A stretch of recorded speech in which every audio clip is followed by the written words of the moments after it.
చేశారు. ఆహ్, కానీ పిల్లలు మాత్రం ఇప్పటిదాకా ఆచూకీ లేదండి. అంటే ఈళ్ళు పోయినప్పుడు తల్లిదండ్రులు పోయినప్పుడు చెంచయ్య, ఆమె పేరు సీనమ్మ. సీనమ్మ. ఇద్దరు పోయినప్పుడు పోలీస్ కేసు తీసుకోలేదు. మీరు పోయిన తర్వాత ఎఫ్ఐఆర్ తీసుకున్నారు. అంటే పోలీసులు కేసు తీసుకోలేదంటే తల్లిదండ్రులు వాళ్ళు స్పష్టమైన స్పష్టమైన సమాచారం వాళ్ళకి అందియలేకపోయారు. అసల ఏ పీఎస్ పరిధిలో జరిగిందో కూడా పోలీసు వాళ్ళు కనుక్కోలేకపోయారు. తర్వాత ఎంక్వైరీలో తేలింది కరెక్ట్‌గా రైల్వే గేట్ సమీపంలో జరిగిందని. పలానా తేదీన, పలానా టైంలో జరిగిందని. ఆ తర్వాత విచారణలో తెలుసుకున్నారు పోలీసులు. అంటే మీరు ఎతుకుతున్నారు, పోలీసులు కూడా ఎతుకుతున్నారు. మీరు అదే విధంగా పవన్ కళ్యాణ్ దృష్టికి కూడా తీసుకొని ఎళ్ళబోతున్నారని చెప్తున్నారు. అవునండి. అంటే ఇప్పుడు దాదాపు నెల రోజులైపోయింది. పిల్లలు ఇప్పటిదాకా ఆచూకీ లేదు. వాళ్ళెలా ఉన్నారో, ఎక్కడున్నారో అనే ఆందోళన మాకు చాలా ఎక్కువగా ఉంది. పోలీసు వాళ్ళు వెతుకుతున్నారు గానీ, ఈ దృష్టిని కొంచెం పై స్థాయికి తీసుకొనెళ్తే ఇంకొంచెం త్వరపడొచ్చని భావిస్తున్నాము. పోలీసు వాళ్ళు సహకరిస్తున్నప్పటికిని కొంచెం మాకు ఆందోళనగా ఉంది. అంటే మీరు పిల్లల్ని మీరే అక్కడ మంచి బాగోగులు చూసుకుంటా చదివిచ్చేది మీరేనా అక్కడ? సంస్థలో ఉండి వాళ్ళని స్కూలుకి వేస్తున్నామండి. వాళ్ళ పిల్లలు కూడా చాలా చక్కగా చదువుకుంటారు. వాళ్ళు చాలా తెలివైన పిల్లలు. కానీ వాళ్ళని ఎలా అక్కడ బంధించి పెట్టారో అయితే మాకు తెలియలేదు గానీ, 9 ఏళ్ల పిల్లలండి. వాళ్ళు చిన్న పిల్లలు కూడా కాదు. వాళ్ళకి ఏదో ఒక అపాయం గానీ, ఏదో ఒకటి బంధించకపోయుంటే వాళ్ళు ఈ పాటికి ఎప్పుడో ఇతరులను పట్టుకొని సంస్థకి ఈ పాటికి చేరుకునేవాళ్ళు మా దగ్గరికి. అంటే వాళ్ళ తల్లిదండ్రుల దగ్గర కూడా పోదాం ఒకసారి. తప్పిపోయిన సూర్య, చంద్రమ్మల ఇల్లు ప్రస్తుతం ఆ చిన్నారుల ఇల్లు ఇదే ప్రస్తుతం మనం చూస్తున్నాము. కొత్తూరులోని కొత్తూరు గిరిజన కాలనీలో ఈ ఇంటి అద్దెకు, అది కూడా అద్దెకుంటారు, మనం చూస్తున్నాము.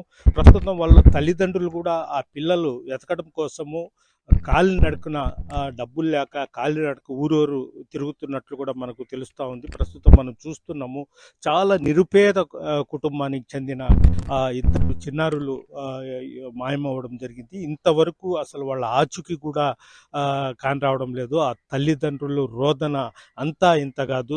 చూస్తున్నాము ఆ ఇల్లు కూడా చిన్న ఇల్లు. ఆ ఇంట్లో వాళ్ళు 5 మంది పిల్లలు అయితే 5 మందిలో 3 ఉన్నారు, 2 మాత్రము తప్పిపోయారు. ప్రస్తుతము ఆ పిల్లల అవ్వ ఉంది, ఆమెతో కూడా మాట్లాడదాం. అవ్వ, ఏంటి అసలు ఎప్పుడు పోయారు పిల్లలు? వాళ్ళ తల్లిదండ్రులు ఎక్కడ? వాళ్ళు చుట్టుకుంట రోడ్లో పోయినారంట నాయన. ఆ పాప వాళ్ళు నీళ్ళకి అడిగారంట.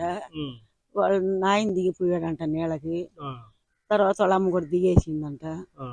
ఆ కాము ఉన్నిందంటాడా, అమ్మ మా పాప వాళ్ళని చూస్తుండు, నీళ్ళు ఎత్తుకుని వచ్చేదానికి బాసున్నాం మేము అనేసారంట. వీళ్ళు పోయి నీళ్ళు ఎత్తుకుని వచ్చేసరికి అంతకు ముందుగానే గేట్ వేసి ఉన్నారంట. గేట్ వేసిన తోటికి బండ్లు అన్ని ఆగి ఉన్నాయి అంటారా. వీళ్ళు పోయి నీళ్ళు ఎత్తుకుని వచ్చేసరికి గేట్ తీసేసారంట.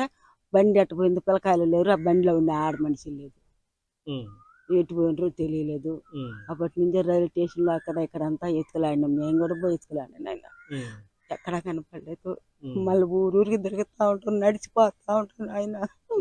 ఊరిలో నీళ్ళు లేదు, కుడిలో నీళ్ళు లేదు. ఆత్మకూరు, సంగాము, ఇరుబూరు అంతా తిరుగుతా ఉంటారు, నడిచిపోతుంటారు. బుచ్చిరెడ్డిపాళెము అంతా తిరుగుతా ఉంటారు. ఇప్పుడు కూడా ఎక్కడ రాలేదు. నిన్న మధ్యాహ్నం పోయినారు. ఈ అట్ట పోయిన నడిచిపోతున్నారు, డబ్బులు కూడా లేవు. నడిచేపోతుంది. మేము ఆడ తెచ్చాము, ముసలి ఆయన చచ్చిపోయినాడు. ఆ బిడ్డను పెట్టుకొని నేను అడుకొస్తే పడుకొస్తే ఇంట్లో గూటికి పెట్టుకుంటా. ఎంతమంది మొత్తం పిల్లలు? ఆమెకు 5 మంది. 5 మందిలో 2 దబ్బినారు, 2 పెద్ద పిల్లకాయలు. ఈ పాపను నేనే సాక్కుంటుండా. చిన్నప్పటి నుంచి సంవత్సరం బిడ్డ కానించి నేనే సాక్కుంటుండా. ఆ బిడ్డను పెట్టుకున్నా, గుడ్లు కడిపోయేది, పాల డబ్బులు అడకొచ్చుకుంటా. ఉన్నప్పుడు ఇస్తుంటే నేను వాళ్ళకి ఛార్జీలకి. ఇప్పుడు మరి బుద్ధిగా పాలైన పరిస్థితుల్లో ఉన్నాను. నేను ఆడికని పోయి అడకొచ్చేది. వాళ్ళే నడిచిపోతా ఉండరు. నిన్న మధ్యాహ్నం పోయినారు. కూడిలో నీళ్ళలో ఏడ దొరుకుతా ఉండరు. ఏమైనా అంటే వీళ్ళు ఎక్కడ పోయారు? పిల్లలతో ఎక్కడ పోయారు? మైపాడ పోయి వచ్చేటప్పుడు స్నానాలు చేసుకుంటున్నారంట వీళ్ళు పిల్లకాయలు. ఉదయం దేంట్లో పోయారు వీళ్ళు? ఆటోలో పోయినారు. అక్కడ పోయి స్నానం చేసుకొని పిల్లకాయలను తీసుకొని రోడ్డు మీదకి వచ్చారంట. రోడ్డు మీదకి వచ్చేసరికి దారిని పోయి ఆటో ఆపారంట. వాళ్ళ పిల్లకాయలంతా నెక్కించుకొని, పిల్లకాయలిద్దరు నెక్కి వీళ్ళిద్దరు ఎక్కించు. ఒక పక్క నుంచి ఒక ఆడ మనిషి వచ్చిందంట. ఆ ఆడ మనిషి కూడా, అమ్మాయి ఎక్కడ పోతున్నాం అంటే మేము నెల్లూరు పోతున్నాము అని అన్నారంట. నేను కూడా వస్తానమ్మా నెల్లూరుకి అని. ఆ నాయం కూడా ఎక్కింది నెల్లూరుకని. చుట్టుకుంట రోడ్డు కాడికి వచ్చేటప్పుడు గేట్ వేసేసినారు. గేట్ వేసేటప్పటికి వాళ్ళు నీళ్ళకని పిల్లకాయలు నీళ్ళు అడిగేటప్పటికి సరే అట్టా గేట్ వేసి ఉంటారు కదా, నీళ్ళు ఎత్తుకొని వస్తామని పక్కన అంగటి కాడికి వెళ్ళిపోయారు వీళ్ళు. ముందు ఆ అబ్బాయి పోయాడు, తర్వాత ఈ అమ్మాయి కూడా దిగేసింది. ఇంకా ఆ ఆటోలో ఉండే అబ్బాయి డ్రైవరు ఆమె ఉన్నారంటాడు. వీళ్ళు పోయి నీళ్ళు ఎత్తుకుని వచ్చేసరికి గేట్ తీసేశారంట. ఈ ఆటో కూడా కనపడలేదంట, పిల్లకాయలు కనపడలేదు. అంటే వాళ్ళు మైపాడు కానిచ్చి వీళ్ళకి ఫాలో అవుతా వస్తుందన్నమాట. ఎక్కడ బాతున్నాం అంటే నెల్లూరు బాతుండా నేను కూడాను అని అన్నదంట. మాకు బాసల కాడికి ఒక పిల్లకాయలు 2 కావాలంటేను, అమ్మ పిల్లకాయలు నాకుండేది 2 పిల్లకాయలేను, స్కూల్కి బాతుండారు, మేము పలానా దగ్గర ఆవుల దొడ్లో మేము పని చేస్తున్నామమ్మా, అక్కడ కల్లూరుపల్లి అమ్మిడే బడి అక్కడికే బాతుండారు పిల్లకాయలు అని చెప్పారంట. ఇంత లోపల పిల్లకాయలు నీళ్ళు అడగటము ఆ గేట్ వేసిండేసరికి ఆ గేట్లో నుంచి ఎట్టబోయిందో ఆటో ఎట్టబోయిందో ఎట్టబోయిందో పిల్లకాయలు అప్పటి నుంచి కనబడలే. 3 రోజులు అక్కడే ఉన్నాము, రేత్రి పొగులు. అదే వాడ అన్నం గిన్నం పడుతుంటే బిచ్చిగోడ కాడ పోతుంటే అక్కడే అన్నం తెచ్చుకో తింటా, నైట్ పొగులు అక్కడే ఉన్నాం. ఎక్కడ బాగా పోయిబడే రాలేదు. ఇంకా తీసుకొచ్చేసారు నన్ను కూడా ఇంటికి. అప్పటి నుంచి వీళ్ళు ఊరూరికి ఆత్మకూరు, సంగము, ఇరువూరు, బుచ్చిరెడ్డిపాళెము ఈ పక్కన తిరిగారు. ఈ పక్క ఉంటే చెన్నూరు, గూడూరు, ఆ పక్క ఉన్న పల్లెలంతా మనుబోలు అంతా తిరిగే నడిచే పాసుండారు. వీళ్ళకి ఎక్కడా పోయిబడి రాలేదు. నిన్న మధ్యాహ్నం అనగా అమ్మాయి ఆడస్తా పోయింది. ఆ అమ్మాయి అనక ఈ అబ్బాయి కూడా ఆడస్తా పోయినది. ఇప్పటికి 6 గురువుల ఇంటికి. అంటే నెల అయింది కదా, పోలీసు వాళ్ళు ఏం చెప్పలేదా ఇంతవరకు? నాకేం తెలిసిన ఆయన నాకు తెలియదు, నేను పాలేను కదా. తెలిసి పోయినాను, పోయితే అమ్మ దొరికారా పిల్లలంటేనే దొరకలేదు సార్ అని చెప్పారు. అంతే. మళ్ళీ వాళ్ళు ఏం అనుకున్నారు, పట్టించుకోలేదు తెలీదు. వీళ్ళకి ఛార్జీలు లేక నేను పోయి అక్కడెక్కడ అడగొచ్చి పాల డబ్బులు ఇస్తున్నాను. ఇప్పుడు అది కూడా పాలాకుండా వచ్చేసినాను. ఇప్పుడు లేటంటే అటు వెళ్ళిపోతుంటారు నాయన. పాప మేము ఆడికి పోయినాం కొండ దగ్గరికి పోయి మేము ఇటుపక్క బీచ్ వల్ల అటుపక్క పోయి కొండ ఏరుల్లా అటుపక్క పోయి చూసుకొని అటు వచ్చాము, నడుచుకుంటూ వచ్చినాము. తర్వాత మొత్తం చూసుకుని వచ్చేసినాం. నేను కూడా పోయినా కూడా, అమ్మ నేను పోయినా అంతే, ఇంకెవరు రాలా. పోయి తిరిగేసి అంత నరసింపురం, జొన్నవాడ, పెనవల్లి అంతా తిరుక్కొని నడిచే ఈ అమ్మాయి ఆ అమ్మాయి ఇద్దరు కలుసుకొని నడిచిపోయినారు. ఎక్కడ పోయిబడి రాలేదు. ఆ చిన్నారులు తప్పిపోయారు. కనీసము ఆ తల్లిదండ్రుల వద్ద పైసా చిరుగ డబ్బు కూడా లేదు. కాలినడకన మొత్తము ఇటు ఆత్మకూరు, సంగము, ఉదయగిరి, ఇటు గూడూరు, మనబోలు మొత్తం తిరుగుతానే ఉన్నారు. కన్నీరు మున్నీరు అవుతున్నారు. ఓ పక్క వృద్ధురాలు కూడా 3 పిల్లల్ని కూడా ఇతర పిల్లల్ని కూడా పెట్టుకొని ఇంట్లోనే ఉంటుంది. చాలా అంటే వాళ్ళు కనీసము పట్టించుకునే వారు లేరు.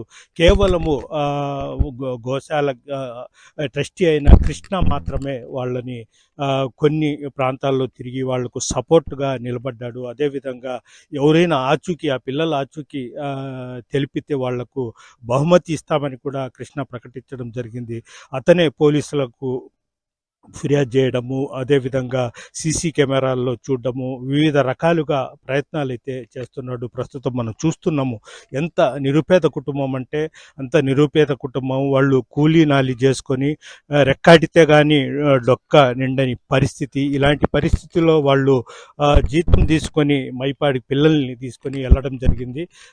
అప్పుడు ఇద్దరు ఒక మహిళ వాళ్ళతోనే ఉండింది. ఆ మహిళ ఆ పిల్లల్ని పంపుతారా, బాతుల దగ్గర అవసరం మాకు ఇదని అడగడం జరిగింది. అయితే తల్లిదండ్రులు మేము పంపమని చెప్పడం, అప్పటికే ఈ తల్లిదండ్రులు కొద్దిగా మద్యం సేవించి ఉన్నట్లు కూడా తెలుస్తుంది. అయితే వాళ్ళు ఆ మైకంలో ఉండడము, ఆ పిల్లల్ని ఇద్దరిని కూడా ఆ మహిళ ఆటోలో తీసుకొని వెళ్ళిపోయినట్లు కూడా అనుమానిస్తున్నారు. మొత్తం మీద ఇది పోలీసులు కూడా చాలా స్పీడ్గా చేయాల్సిన అవసరం ఉంది. అయితే పోలీసులు పెద్దగా స్పీడ్ లేదని కూడా కొన్ని ప్రజా సంఘాలు, కొంతమంది గిరిజన సంఘ నేతలు సైతం చెప్తున్నారు.